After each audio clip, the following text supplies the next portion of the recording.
Pakistan airports authority इंतजामिया ने new Gwadar international airport से मुताल्लिक बड़ा फैसला कर लिया। न्यू गवादर इंटरनेशनल एयरपोर्ट का बिजनेस और मार्केटिंग प्लान तैयार किया जाएगा। PAA इंतजामिया ने बिजनेस और मार्केटिंग प्लान तैयार करने के लिए माहिर कंपनियों से बोलियां तलब कर ली हैं।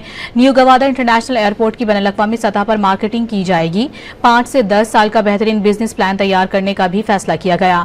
न्यू गवादर इंटरनेशनल एयरपोर्ट की स्ट्रेटेजिक अहमियत की पेश नज़र बैनुल-अक़वामी सतह का मार्केटिंग और बिजनेस प्लान मुरतब किया जाएगा।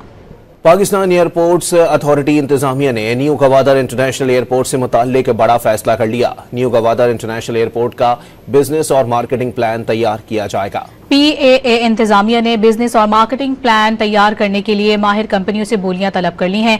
न्यू गवादर इंटरनेशनल एयरपोर्ट की बैनुल-अक़वामी सतह पर मार्केटिंग की जाएगी। 5 से 10 साल का बेहतरीन बिजनेस प्लान तैयार करने का भी फैसला किया गया। न्यू गवादर इंटरनेशनल एयरपोर्ट की स्ट्रेटेजिक अहमियत की पेश नज़र बैनुल-अक़वामी सतह का मार्केटिंग और बिजनेस प्लान मुरतब किया जाएगा।